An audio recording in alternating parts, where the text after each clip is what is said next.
you start first. Yes. So now it's live stream, and I guess we'll start recording soon.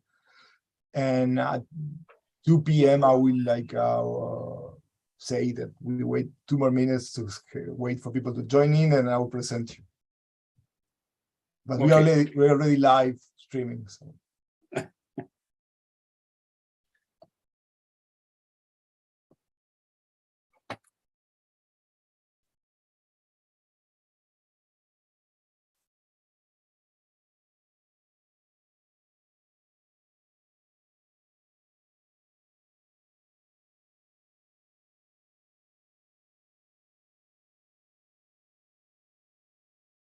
Right, it's 2 p.m. now in Paris. We're going to start soon Dr. Zalc's keynote lecture number 1 for the Brain Bee. Welcome, everybody. We will give 2 more minutes for people to join, and then I will have the pleasure to introduce Dr. Zalc.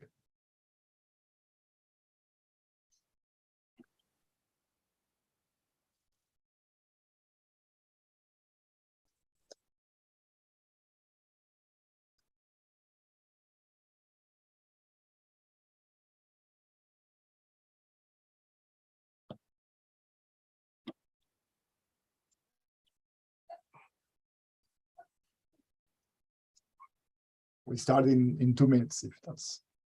We see like the list of participants growing. So welcome, everybody. We have people from all over the world, so we have to respect their time zones. So, but the list is quickly populating.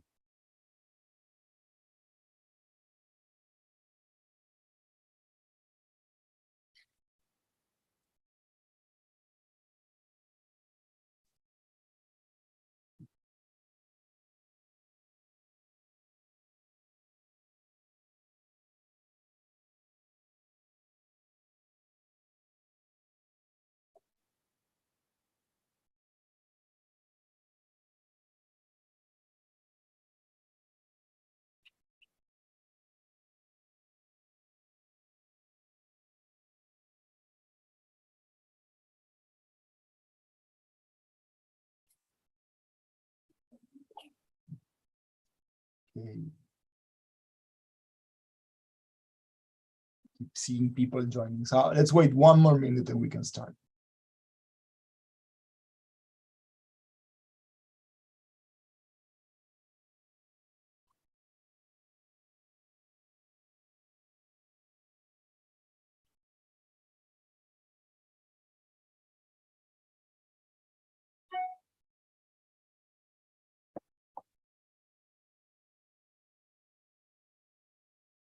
All right, so the thing has been stabilized for a while. So I think it's a good moment to start. Hello, again, welcome everybody. My name is Jacobo Cid. I'm one of the co-chairs of the International Brain Bee event this year. 2 p.m. 0203 in Paris. It's a pleasure for me to welcome you and to welcome Dr. Zalc, Dr. Bernard Zalc, also known as Boris, to give his presentation on history of neuroscience. Dr. Zalc is an MD PhD, is a key part of our institute, one of the founders of our institute. Is the reason we have all the different teams, research teams that were spread on throughout the hospital, joined into a single place, the ICM Institute. So he's the soul of the ICM, Boris. And Dr. Zalc is also a world expert in demyelination as a key figure in this domain. And today, Boris has agreed to give us a presentation of the history of neuroscience in Paris, but more particularly of our building, of the hospital, who has 400 years of story. So we are really looking forward to him. Boris, thank you very much for accepting the invitation, and the floor is yours. Thank you very much. Welcome, everybody. I don't know whether I should say good morning, good afternoon, good evening, because it seems that people are all over the world during this session.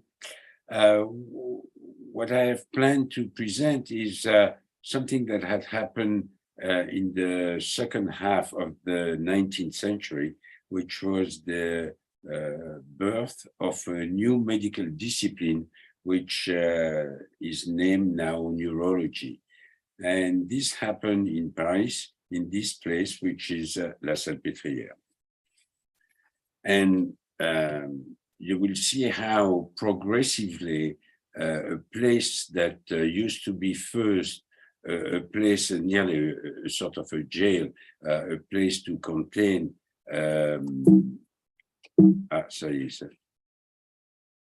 contain so it's a history. You said 400 years. Sorry to be to contradict you. It's only 366 years. But it was a place where which was meant to contain poor people, homeless, beggars, loose women, and that's it happened because politically the situation was the following. There has been the 30 Years' War, which was a religious conflict fought primarily in Central Europe between 1618 and 1648, so 30 years, and which ended in 1648 by a peace treaty of Westphalia, which was signed in Münster. It remains one of the longest and most brutal war in human history, with more than 8 million casualties resulting from military battles, but not only, as well as from the famine and the diseases caused by the conflict. And that ended in 1648. But then in France at the same time, the king was only, King Louis XIV was only 10 years of age. And there was a rebellion of many people because the country was run by his mother, Anne d'Autriche, and by the Cardinal Mazarin, which was the prime minister. And there were nobilities that started a civil war, or in fact, civil wars, because there were several conflicts in France between 1648 and 1653. And then at the end, it was the king who won, Louis XIV, and this is when he started to realize that there was a problem in the city of Paris with all the beggars, homeless, elderly, crippled, and loose women.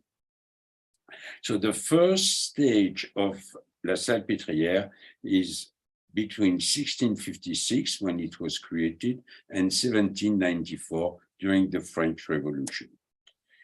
So the king, Louis XIV, at that time, he was much younger than on this picture because he was 18 years of age. He wrote a letter where he was asking the following. He said, religion and charity dictate that we, and I put an uppercase for we because it's the king who is speaking, that we provide for the disorder that this war has caused or occasioned. And what he constated was that Paris was flooded with a large number of tramps, beggars, living in a licentious life in complete impunity. And to prevent this debauchery and at the same time remedy their need, the king wants to create the Hospital General. But it was not a hospital.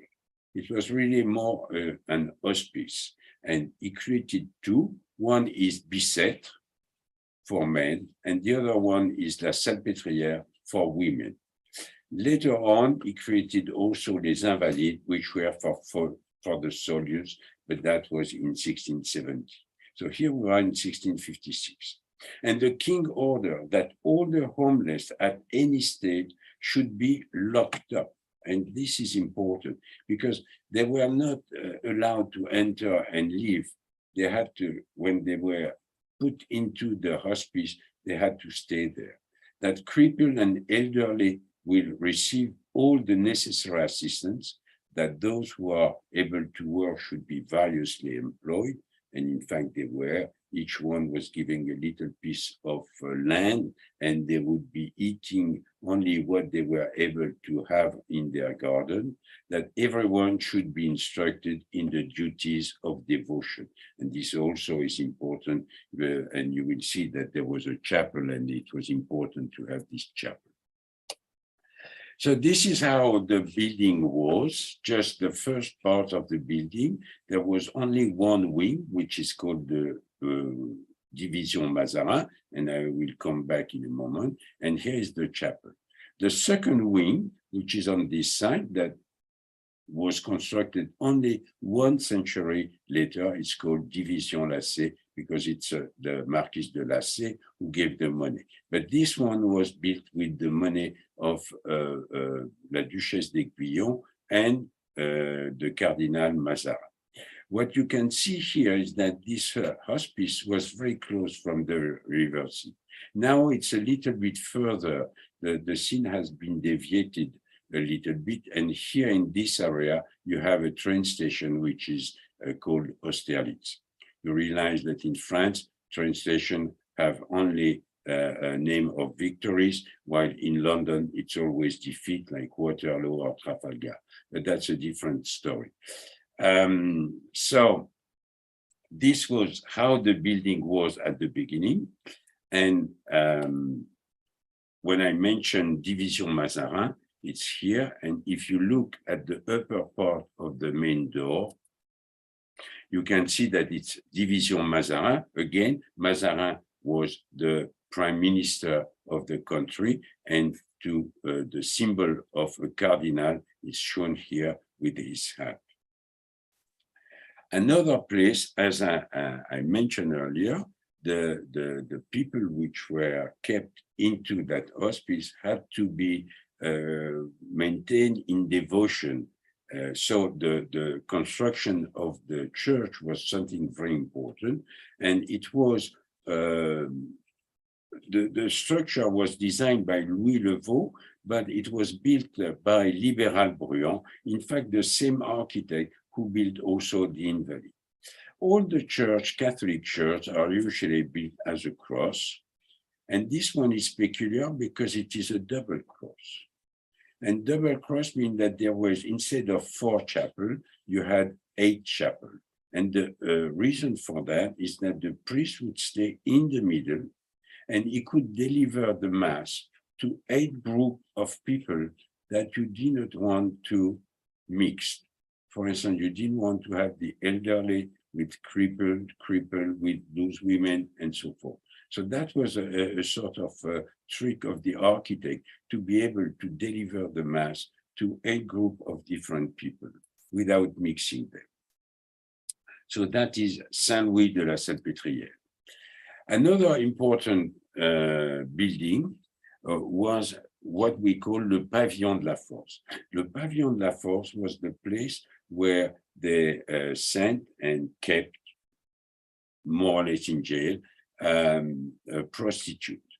They were in this building, and there is the story that was written, a novel which was written shortly after the beginning of the Hospice de la Salpêtrière, which is the story of the Chevalier d'Aigrieux and Manon Lescaut.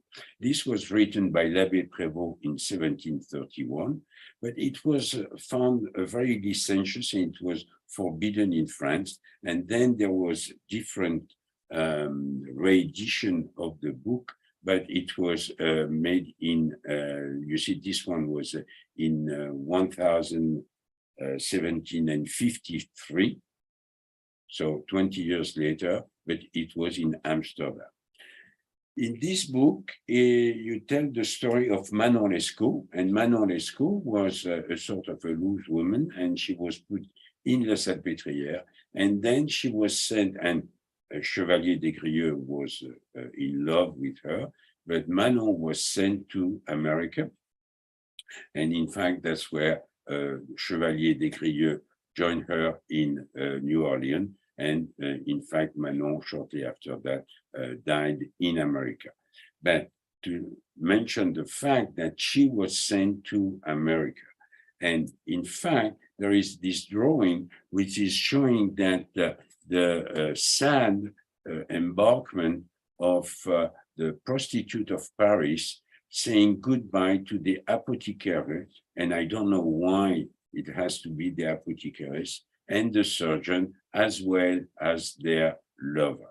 And you have here a few of them is La Belle Angélique, here is Marianne and others, and you can see that they were sent on a boat, and the boat would go to the Havre at the end of the river Seine, and then from Le Havre, they go on a different boat, and they went to populate either La Louisiane or in Canada, La Nouvelle-France.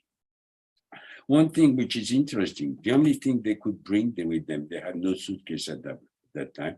They had just a cover, a blanket, and they put all their things, which is what we call baluchon. And I've realized a few years ago, that in fact the name baluchon is maintained in Canada. So that's what happened at that time. And in 2013, so very close from us, some women from Canada came to La Salpêtrière and put this plaque. And what is written on this plaque is that more than 770 young women were left France and arrived in Quebec, and they were sent by King Louis XIV to find a husband, and therefore contributed to the settlement of La Nouvelle-France. And they were named les filles du roi. So of course, there is no mention of the fact that they were prostitutes or not. They were the filles du roi, and 240 among these women were coming from l'enclos de Salpêtrière. So this is the first part of La Salpêtrière, and then we arrive to the French Revolution. So a little bit more than 150 years later on, in 1795, then progressively, La Salpêtrière from an hospice had become more an asylum for demented women and a hospice for elderly women. And there is the work of Philippe Pinel and Marguerite Poussin, which is a little bit complicated. Philippe Poussin is considered, at least by some, as the father of modern psychiatry. And why is it so? It's because in the spirit of the French Revolution, Pinel developed a more human psychological approach to the custody and care of psychiatric patients, which is referred nowadays as moral therapy. The question is whether is it Philippe Pinel who did so? We used to have as a librarian, Véronique Hugon, and Véronique was a strong feminist, and she was convinced that in fact it was not Philippe Pinel who had the idea that patients should be taken care of in moral therapy, but it was more the chief nurse, Marguerite Poussin, which was a key player for the moral therapy. So this is possible, and there is a painting which is still in our library where you can see Philippe Pinel and here Madame Poussin, and they are unchaining women from their chain. Others are still unchained. But if you look at a former draft of this painting, what you will see is that you still can see Philippe Pinel, the psychiatric patient here, and they are undoing her chain, but you see Madame Poussin is only kissing her hand. And then, so we don't know. We don't know because now here she seems to be advising Pinel that he should unchain the women. But this is in La Salpêtrière. If you go to the other hospital, I mentioned at the beginning that there were two hospitals which were built at the same time. The second one was Bicêtre, and the Bicêtre was for men. In Bicêtre, at the same time when Philippe Pinel was the chief doctor in La Salpêtrière, there was JeanBaptiste Charcot, who was the husband of Madame Pussin. And if you read the story in Hôpital Bicêtre, it is said that it is Jean-Baptiste Pussin who started to have to treat psychiatric patient with moral therapy.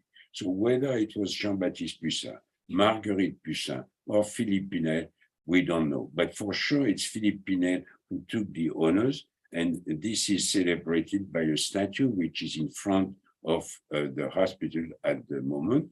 At the moment, it's not there because they are redoing the statue, but so it's Philippe Pinel, bienfaiteur des aliénés, helping the demented patient. And you can see that here he has something which is a broken chain, because that's really what is attributed to Philippe Pinel.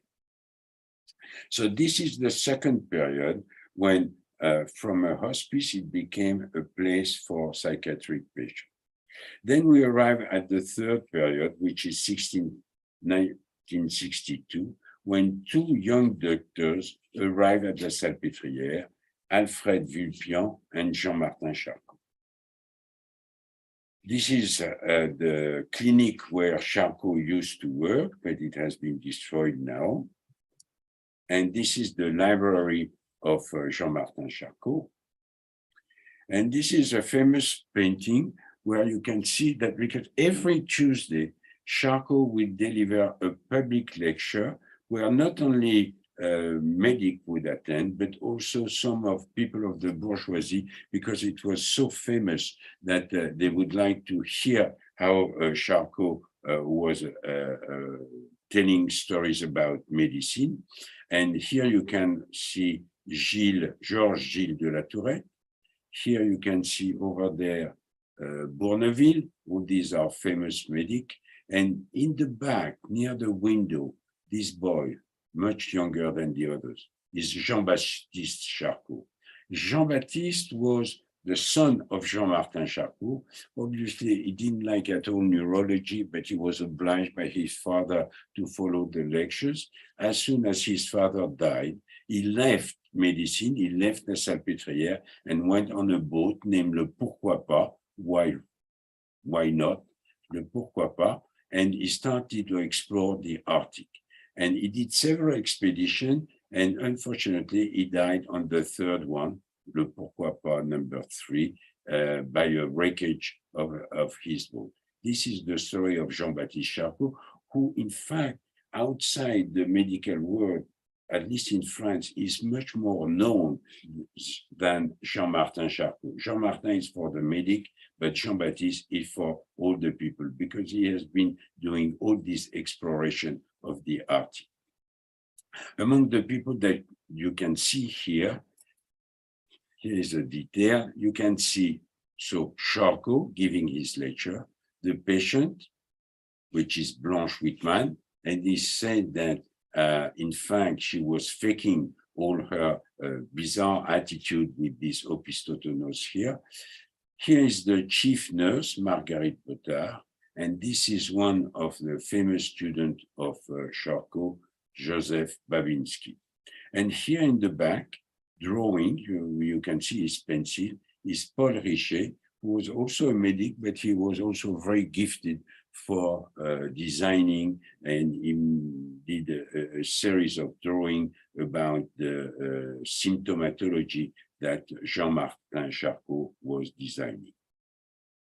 So the merit of Charcot was really to apply a rigorous methodology inherited from one doctor, one medic, Lénic, and one scientist, Claude Bernard, tying up clinical observation, anatomopathology, and physiology. And this has been a real improvement in the way to see medicine. And this is what Charcot himself, in a speech he gave in 1883 for his election as a member of the French Académie des Sciences. By the way, he applied 3 times before he was elected, but that's a detail. And he said, I believe with equal conviction that the widely accepted intervention of the anatomical and physiological science into medical affairs is essential to further progress in medicine. But this was also the time when, in fact, he described several diseases, and I just listed a few that really created neurology as a new medical discipline. So one is called Charcot disease, which is amyotrophic lateral sclerosis, the most common subtype of motor neuron disease. In the US, it is known as Lou Gehrig disease. Lou Gehrig was not a medic. Lou Gehrig was a baseball player, but he gave a lot of money for research on MS. So you see, it's a different aspect. Here you have the doctor that described the disease, and here is the person who gave the money to help finding a therapy for the disease. Another disease that has the name of Charcot, which is Charcot-Marie-Tooth disease, which is a peripheral neuropathy.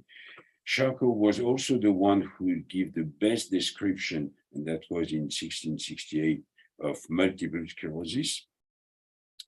And then Charcot was mostly known outside the Salpêtrière for his work on hypnosis and on hysteria. And in fact, even Sigmund Freud came for 1 year to study with Charcot because of his interest on hysteria. So that's what I say. It was the birth of neurology as a new medical discipline.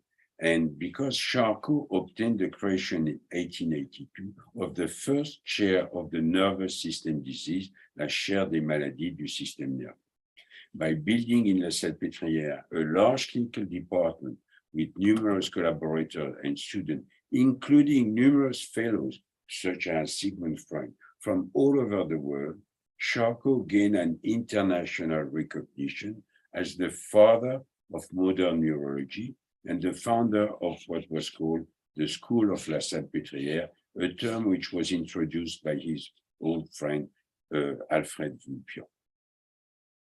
Because of that, his student and also his friend wanted to have a sculpture of Charcot, which was put at the entrance of La Salpêtrière. You see here it's written, Charcot, ses élèves, ses amis, his student, his friends, 1898. That is 5 years after he passed away.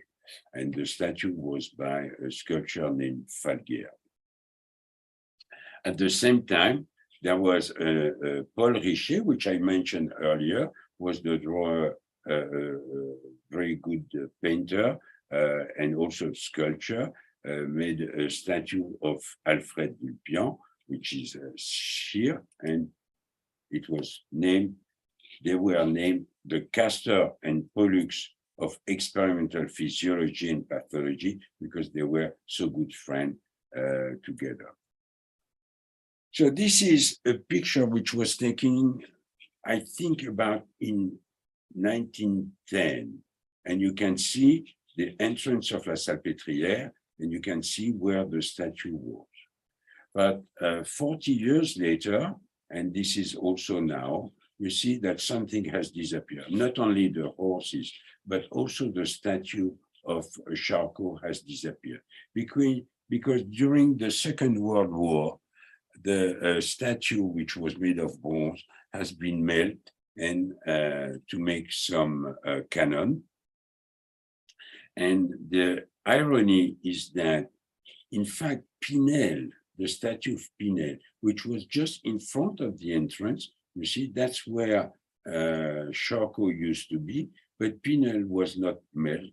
And I've looked up, I've tried to find the reason why they choose Charcot and not Pinel, and not the both, I don't know. But for sure is that Vulpian was not melted because Vulpian was made of stone. And this led one of the students of Charcot, Guillain, to quote Horace, saying, exegi monumentum ere perennius, which means that I have achieved a monument more durable than bronze, which means that Charcot, maybe his statue was melted, but for sure, all his work will remain longer than his statue. And then we arrive at the second half of the 20th century, where this hospital became a general hospital with all the discipline, not only psychiatry, even though we still have a strong focus in neurology, psychiatry, and neurosurgery, but it's a general hospital and a medical school.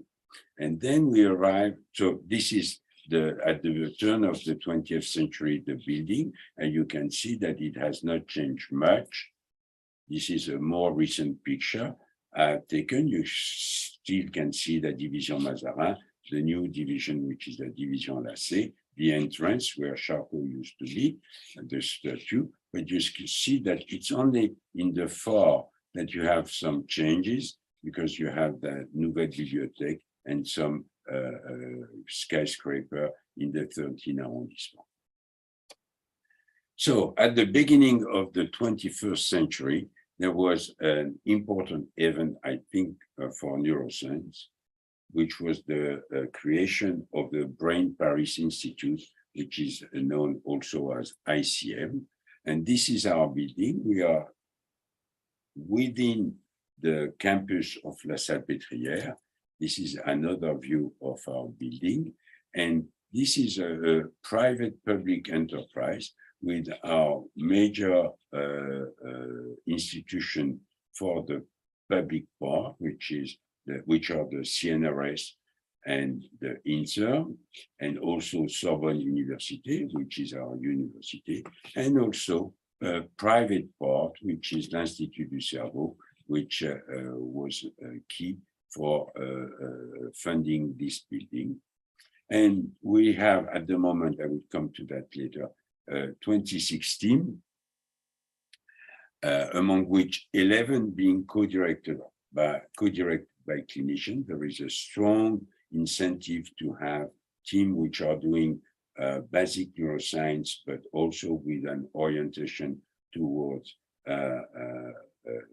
applied into neurology or psychiatry. And we are implanted in the biggest pool of neurology in Europe, representing about 15% of French neurology, with 90,000 neurologic outpatient clinic per year, 250 neurologists.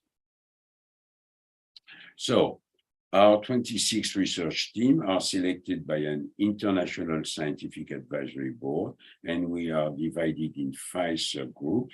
Some are doing molecular and cellular neuroscience, others are doing neurophysiology, cognitive neuroscience, clinical and translational neuroscience, and computational neuroscience. So this is how I wanted to show you how it evolved, this site, this campus, from a hospice for the containment of homeless towards one of the key places for neurology and neuroscience. Thank you very much. Thank you very much, Boris, for a very exciting presentation. So, students, if you have questions, now is the time. You can raise your hand, you can jump in and make your questions, post your questions, or you can type the questions in the chat. In the meantime, I will post the first question. Boris, I believe that the story of Les Misérables was also inspired by the situation around the Salpêtrière and the 13. Is this correct? Can you repeat? The story of the Victor Hugo, Les Misérables, was also Les Misérables. You think that because there are some scenes in Les Misérables which are in the 13th arrondissement, I do not remember, but there are scenes from Rilke, the German poet, which are in the taking place in La Salpêtrière, when he is saying that he wanted to have an outpatient clinic, so he went there, and he was so scared that he just ran out from La Salpêtrière when he came. But for Victor Hugo, maybe, but I'm not sure. I'm not sure. I don't remember. Other questions? Feel free, feel like relax. It's some time to enjoy if you can. You can open also to some of our board members or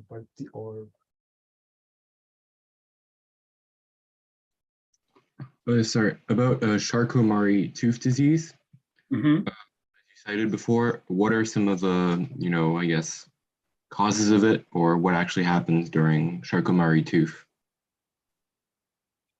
It's a peripheral neuropathy. And your question is, what are the signs? No, what happens on the cellular level? What is destroyed or, damaged during the disease? Well, it's a complicated question because you have several types of Charcot-Marie. The most frequent are only on the Schwann cell, the myelin-forming cells, but some are, I don't remember exactly which one, are more defect on the nerve, on the axon themselves. So, but usually it is really a mutation from into the Schwann cell, which do not make normal myelin sheath around the axon of the axon that run in the periphery. Because there are two types of myelin-forming cells. In the CNS, it's the oligodendrocyte. In the peripheral nervous system, it's the Schwann cell, and there are several mutations of Schwann cell that lead to different types of Charcot-Marie tooth disease. Does that answer your question, or? Yeah, that's good. Thank you. Most of our students that we have here are after the lyceum, and they are starting studying medicine, and they're really driven by their interest in pathologies, etc. They just finished the exams, and they are waiting for the results. So they're a bit anxious. I'm sure it's always today there was, I think this morning, the result of the baccalaureate in France. So other students were also anxious, much younger than the one here for the brain B. Okay. More questions? No? Okay, in that case, thank you very much, Boris. It was super interesting. Thank you for sharing your time with us. And hope to see you soon. We'd love to have you like the students here in the ICM today, and show you around and meet see all these buildings and the history around us. That would have been like amazing. But our doors are open for the future, and we hope that we'll have this chance somewhere in the future. So thank you again, and I see you tomorrow. Our calendar for tomorrow continues. Let me see go back to the program. So tomorrow, July 6th, we have the neuroethics meeting, 11 a.m. Paris time. Please be there. I think you will have like some tasks before that to prepare. So stay tuned. I don't know, Ionuti or Astrid, if you have some additional notes for tomorrow. Yes, thank you.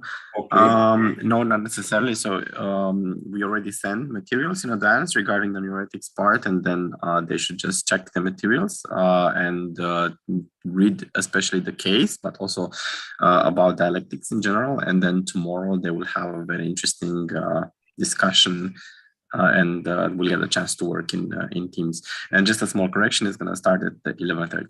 But it would be really great. The program says 11. A good point. So 11:30 tomorrow, Paris time. Yes. Correct. So bye, everybody. Thank you, Boris. Thank you very much. And also we have the presentation of Julia at 2 p.m. Paris time tomorrow. So also Julia Silva tomorrow, some social cognition. Looking forward for that as well. Have a great day and see you tomorrow. Thank you. Thank you very much. Bye-bye.